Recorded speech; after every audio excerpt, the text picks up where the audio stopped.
Dernier point de l'ordre du jour, avant les réponses aux questions et décisions municipales, point 2020-087, qui s'intitule Décile 2020.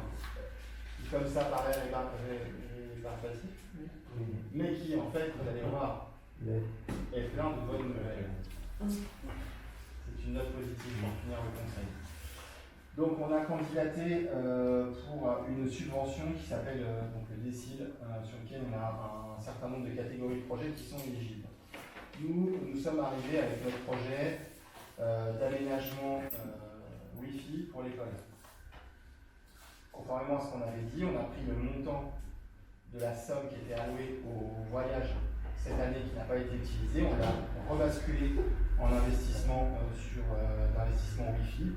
Donc c'était 17 864 € hors taxe. Et on a décidé d'investir pour déployer le Wi-Fi correctement dans l'école. La bonne nouvelle, c'est que donc, cet investissement est éligible à cette subvention qu'on appelle le décile. On nous a promis, donc on a fait instruire le dossier, on nous a dit voilà, votre dossier passe, on est OK avec vous, on va vous donner 11 464,63 €, soit 64,17% de subvention sur le projet. On a eu derrière un coup de téléphone donc des services de l'État qui nous ont dit attendez, on a recalculé parce que finalement on a une enveloppe plus élevée et on va vous donner plus, donc ils nous donnent aujourd'hui 14 000 €. Ce qui est pas mal, ce qui nous monte à 78,37% de la subvention, ce qui est presque le taquet puisqu'on a le droit à 91. Donc c'est une bonne nouvelle. Voilà, donc en fait on doit, vous avez un plan de financement qui vous a été mis en annexe normalement avec une somme, vous l'avez ou pas? Non. Ok, alors vous l'avez pas en annexe. Donc vous avez un projet de délibération avec une somme qui n'est pas bonne. Voilà, donc sur la deuxième page c'est marqué le provisionnaire a sollicité l'État au titre du fonds de soutien à l'investissement public local à hauteur de 11 000. Et là c'est 14 000. Donc il y a une modification. Donc dans le plan de financement, l'idée c'est d'avoir une dépense hors taxe de 17 864 €, qui fait en TTC 21 436,80 €. On va chercher cette aide donc, de 14 000 € en recettes hors taxe. On a en ressources propres 3 864 € pour le total général hors taxe de 17 864 €. Alors on paye un peu de TVA là-dessus, mais puisqu'on perd 5 points sur la TVA, mais en gros, on va dépenser les 4 500 € au total pour ce projet de 21 436,80 €. Qui, parce qu'il est engagé et qu'il est validé maintenant au moyen de cette subvention, lui permet de mettre en place les travaux pendant les vacances de la Toussaint. Parce qu'on a un délai d'intervention de peu près 15 jours pour être en capacité d'implanter des bornes Wi-Fi dans toutes les classes, dans les espaces communs, de retirer des câbles propres et de faire un réseau qui tire les éléments. Donc c'est la bonne nouvelle pour la bonne part. Avez-vous des questions ou des remarques sur ce point-là? Il y a eu des nouveaux investissements au niveau ordinateur. Alors l'ordinateur c'est une bonne nouvelle, c'est pas partie du cadre. Mais, non mais puisque vous êtes en maintenant. En fait on a sollicité une subvention de 5 000 € à la CAF pour une dépense de 10 000 et en fait on a obtenu la notification d'autorisation de subvention de 5 000 €. Donc ça, c'était le budget des ordinateurs des enseignants. Voilà. Et des imprimantes. En fait, on a demandé aux enseignants qui ont fait un état des lieux de leurs besoins. On a quantifié le besoin, on a été chercher le dossier de sub et on a eu gain de cause sur les dossiers. Ce qui nous monte à 19 000 € au total de subventions pour ce projet. Ce qui est pas mal. Et après, il reste une troisième phase dans le projet. On va des ordinateurs renouvelés. On installe des bornes Wi-Fi partout et un réseau neuf dans l'école. Et la troisième chose, c'est qu'on va monter une fibre jusqu'à l'école. Voilà. Vous savez qu'on en a un peu plus au territoire de la commune. Ah, ça va arriver, mais ça on va pas avoir le temps. Parce qu'on projetait, je vous l'avais dit, on projetait de faire une connexion en borne radio. Oui, entre l'emploi et la famille. Sauf que il y a une étude technique qui a été faite dernière qui fait que le volume de radiation est trop élevé par rapport à l'école. Donc c'est un peu dangereux. Donc pas ça, on va passer en filaire. Techniquement, c'est un peu plus compliqué, parce qu'il faut qu'on ouvre les routes, qu'on fasse le passage de la fibre. Mais l'investissement va nous permettre en fait d'éclater la fibre sur la micro-crèche, sur l'école maternelle, la salle polyvalente, l'école élémentaire et le gymnase. On fait un trajet en fait et on équipe en fibre privée tous les bâtiments. Donc ça, on a le génie civil qui a été étudié, on a un devis de câblage en fait, qui est en cours, et on va avoir une planification de travaux qui va pouvoir être proposée. On va pouvoir appréhender la totalité des travaux et voir comment les subventions viennent. Ça sera plus rapide que le déploiement de la fibre par le cellulaire numérique. Et ce sera surtout sécurisé parce que c'est une fibre entre la mairie et les bâtiments publics privés sur lesquels il n'y a que du trafic des bâtiments publics et des écoles. Ce n'est pas mêlé au trafic général. Voilà. Et vous savez quels travaux ils font au niveau de Saint-Bron, au niveau du château d'eau là? Ça va être des bandes 4G sur le château. Ah, c'est des bandes cachées. Ah. C'est ce qu'on devrait avoir au stade. Sur le matin de Saint-Mai. Parce que c'est réellement problématique. Madame En fait, Albert, quand on appelle son portable, elle m'a jamais. Oui, puis moi dans mon bureau, si je parle côté de la fenêtre, ça De marche. toute façon, Si il y a je rien. me retourne, ça marche plus. Ouais, il n'y a rien ici.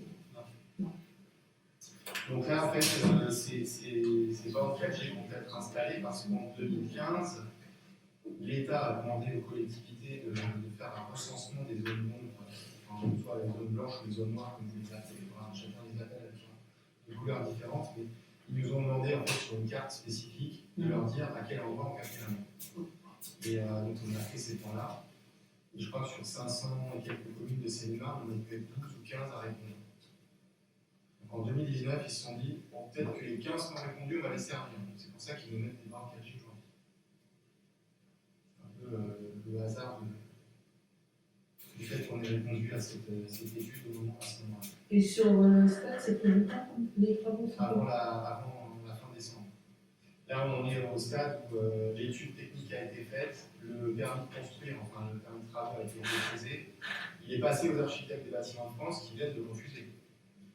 Ouais, parce qu'on est dans la patate. Donc je reçois l'architecte des bâtiments de France dans 2 semaines. Je vais lui expliquer l'importance capitale de poser un poteau comme ça, qui certes est haut, mais il va permettre de couvrir toute la ville et notamment les hameaux aussi autour. Si on a de la chance, Même pour ça justement, si on a de la chance, c'est suffisamment haut pour descendre dans le trou. Je vais être ravie. Même le goût. C'est pas Normalement. Le loup, c'est pas sur la bonne pente. Donc, toi, les deux En fait, comme le poteau est suffisamment haut, les bornes 4G elles rayonnent loin. Donc ça va partir sur Romy, ça va partir sur Guéret. Non, mais peut-être, mais t'as pas forcément du réseau téléphonique portable. Ouais. C'est portable. Et je pense que ça doit être problématique pour ceux qui sont toujours en télétravail à l'heure actuelle. Hein. Ouais. Il y en a qui doivent ramer. Hein. Ouais, mais je pense. La problématique qu'on a, par exemple, c'est qu'ici, on a installé des gendarmes sur la place de Jouarre en location dans des bâtiments neufs, et qu'aujourd'hui, ils sont en train de quitter les bâtiments parce qu'en fait, quand la gendarmerie les appelle à vie pour des interventions, ils ne sont pas capables. Ils ne sont pas capables de répondre. C'est un vrai souci. Donc là, normalement, vu la situation géographique de ce pylône, ça couvre tout le centre-ville, c'est sûr, enfin tout le bourg de Jouarre, et ça rayonne sur Rogny, sur Guéret, peut-être le côté des Corbiers, parce qu'en fait, c'est vraiment suffisamment haut pour que ça capte. Et cette sort, au Corbier, en tout cas, cette sort, il y a un impact dans l'autre sens. Ça, c'est sûr. Oui. Parce qu'il y a un réel problème par rapport à ça, hein, comme je vous l'avais dit, en période Covid, quand les cours de la Rochefoucauld étaient retransmis par les profs et qu'on ne pouvait pas se connecter, là on passe un peu pour des vides. Après, je dis, c'est pas faute de défendre les sujets et d'y aller, hein, mais ça prend un temps incroyable. Donc là, si on a cette autorisation de l'architecte des bâtiments de France, là, on a le pylône avant Noël. Je ne sais pas après le délai de mise en service. Mais voilà. Parce que là, les travaux sont terminés à 700, mais c'est pas encore arrivé. Il va y avoir un délai réception et puis la mise en service. Et au moins, des moments, on aurait le réseau 4G correct. Enfin, le téléphone. Voilà.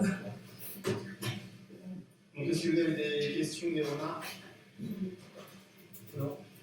Je vous propose de procéder au vote pour cette délibération, donc 2020 sur 87.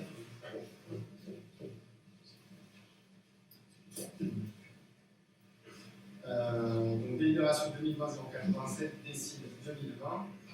Donc lors de la séance du conseil municipal du 5 juin 2020, le conseil a délibéré sur une demande de subvention concernant une nouvelle enveloppe régionale qui a été développée dans le cadre de la dotation soutien à l'investissement local, décide, afin de permettre notamment le financement d'opérations d'investissement des communes. Les catégories de projets suivantes pourront être éligibles à cette subvention. Microfolies, France Service, donc ça c'est les maisons France Service, tiers-lieu, les centres de télétravail, les contrats de transition écologique, territoire d'industrie, agenda rural et France très haut débit. On est sur le dernier. Depuis plusieurs années, la commune de Jouarre exprime la volonté d'introduire l'informatique au sein des écoles.